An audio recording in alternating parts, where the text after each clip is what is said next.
ಭಾರತ್ ಮಾತಾ K ಯಾಕೋ ಧ್ವನಿ ಇನ್ನೂ ಬರ್ಬೇಕು ಅಂತ. ಭಾರತ್ ಮಾತಾ ಕೆ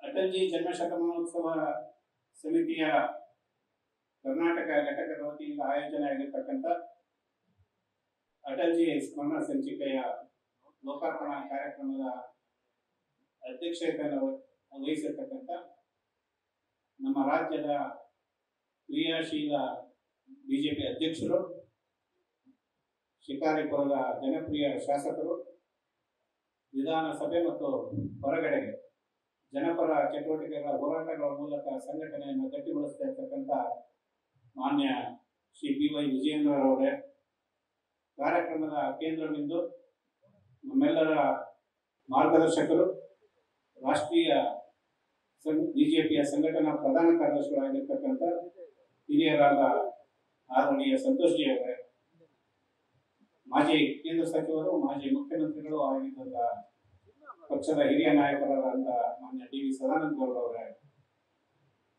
ವಿಧಾನಸಭೆಯಲ್ಲಿ ಜನಪರ ಹೋರಾಟದ ಧ್ವನಿಯನ್ನ ಹೊರಡಿಸ್ತಾ ಇರ್ತಕ್ಕಂಥ ಪ್ರತಿಪಕ್ಷದ ನಾಯಕರಾದಂಥ ಜನಪ್ರಿಯ ಶಾಸಕರು ಆದಂಥ ಮಾಜಿ ಸಚಿವರಾದ ಶ್ರೀ R ಅಶೋಕ್ ರವರೇ, ವಿಧಾನ ಪರಿಷತ್ತಿನಲ್ಲಿ ಪ್ರತಿಪಕ್ಷದ ಸಕ್ರಿಯ ನಾಯಕರಾಗಿರ್ತಕ್ಕಂಥ ಸನ್ಮಾನ್ಯ ಶ್ರೀ ಚಲವಾದಿ ನಾರಾಯಣಸ್ವಾಮಿ ಅವರೇ, ಅಟಲ್ಜಿಯವರ ಸಂಪುಟದಲ್ಲಿ ಅನೇಕ ವರ್ಷಗಳ ಕಾಲ ಸಚಿವರಾಗಿ ಸೇವೆ ಸಲ್ಲಿಸಿದಂಥ ನಮ್ಮೆಲ್ಲರ ಹಿರಿಯರಾದಂಥ ಆದರಣೀಯ ಅನಂತ್ ಕುಮಾರ್ ಅವರ ಎಲ್ಲ ಚಟುವಟಿಕೆಗಳಿಗೆ ಬೆನ್ನೆಲುಬಾಗಿ ನಿಂತಿರುವಂತಹ, ಅವರ ಅಗಲಿಕೆಯ ನಂತರವೂ ಅವರ ಕಾರ್ಯಗಳನ್ನು ಮುಂದುವರಿಸಿರ್ತಕ್ಕಂಥ ಅದಮ್ಯ ಚೇತನದ ದಿವ್ಯ ಚೇತನ ಸಹೋದರಿ ತೇಜಸ್ವಿನಿ ಅನಂತ್ ಕುಮಾರ್ ಅವರೇ, ಈ ಕಾರ್ಯಕ್ರಮದಲ್ಲಿ ಭಾಗವಹಿಸಿರ್ತಕ್ಕಂಥ ಎಲ್ಲ ಮಾನ್ಯ ಶಾಸಕರೇ, ಮಾಜಿ ಶಾಸಕರೇ, ಪಕ್ಷದ ಎಲ್ಲ ಹಿರಿಯ ಪದಾಧಿಕಾರಿಗಳೇ,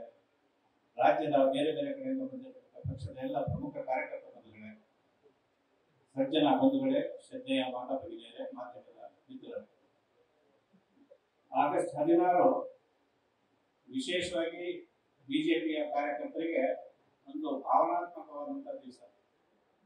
ನಾವೇನು ಈಗ ತಾನೇ ಕೇಳಿದ್ವು, ದೇಶ ಕಂಡಂತ ಅಪ್ರತಿಮ ರಾಜನೀತಿಜ್ಞ, ಭಾರತ ರತ್ನ, ಶ್ರದ್ಧೆಯ ಅಟಲ್ ಬಿಹಾರಿ ವಾಜಪೇಯಿ ಅವರ ಪುಣ್ಯತಿಥಿಯ ದಿನ ಇವತ್ತು.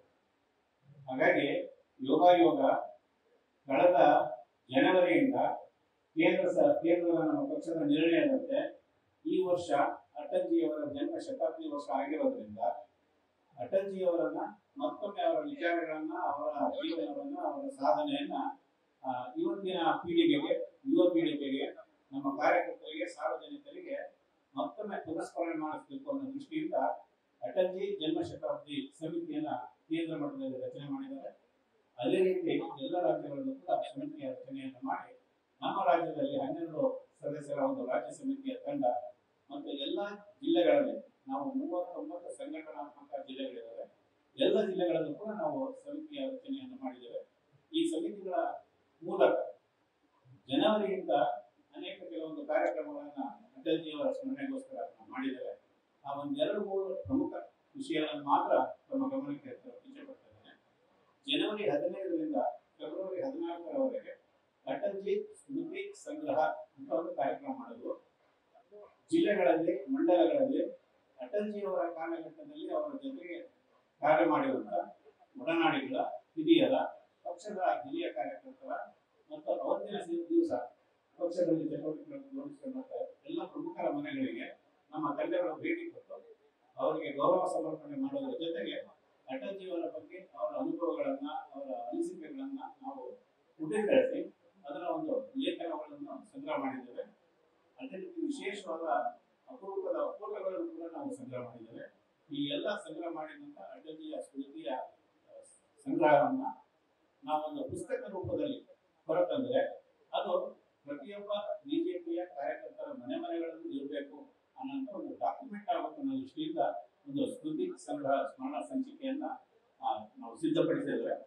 ಅದರ ಲೋಕಾರ್ಪಣೆಯನ್ನು ಮಾಡೋದಕ್ಕೆ ಮಾನ್ಯ ಸಂತೋಷಿಯವರ ಬಂದಿರೋದು ನಮಗೆಲ್ಲರೂ ಕೂಡ ತುಂಬಾ ಗೌರವವನ್ನು ಸಂದರ್ಭದಲ್ಲಿ ಈ ಸಭೆಯ ಮಹತ್ವವನ್ನು ಹೆಚ್ಚಿಸಿದೆ ಅನ್ನೋದನ್ನ ಈ ಸಂದರ್ಭದಲ್ಲಿ ಹೇಳೋಕೆ ಇಚ್ಛಪಡ್ತಾ ಇದ್ದೇನೆ.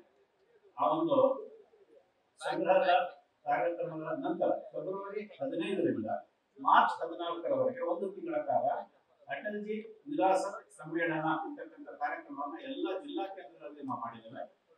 ನಾವೇನು ಇವತ್ತಿನ ಬಿಜೆಪಿಯ ಕಾರ್ಯಕರ್ತರು, ಶಾಸಕರು, ನಾಯಕರು ಇದ್ದಾರೆ, ನಾವೆಲ್ಲರೂ ಕೂಡ ಅಟಲ್ಜಿಯವರ ಕಾಲಘಟ್ಟದಲ್ಲಿ ಅವರು ಮಾಡಿದಂತಹ ಸಾಧನೆಯ ಪರಿಣಾಮವಾಗಿ ನಾವು ಇವತ್ತಿನ ದಿವಸ ಈ ಸ್ಥಾನದಲ್ಲಿ ಸಾಧ್ಯ ಆಗಿದೆ. ಹಾಗಾಗಿ ನಾವು ಅವರ ವಾರಸುದಾರರು ನೆನಪು ಮಾಡಿಕೊಳ್ಳುವಂತಹ ಒಂದು ಕಾರ್ಯಕ್ರಮ ಜಿಲ್ಲೆಗಳಲ್ಲಾಗಿದೆ. ಬೀದರ್ನಲ್ಲಿ ವಿಶೇಷವಾಗಿ ಅಟಲ್ಜಿಯವರ ಜನ್ಮ ಶತಾಬ್ದಿಯ ಹಿನ್ನೆಲೆ ಒಳಗೆ ಯುವ ಮೋರ್ಚಾ ಕಡೆಯಿಂದ ಅವರು ವಾಕಥಾನ್ ಅಂತಕ್ಕಂಥ ಒಂದು ಅಟಲ್ಜಿ ನಡೆಗೆ ಅಂತಕ್ಕಂಥ ಕಾರ್ಯಕ್ರಮ ಮಾಡಿದ್ರು.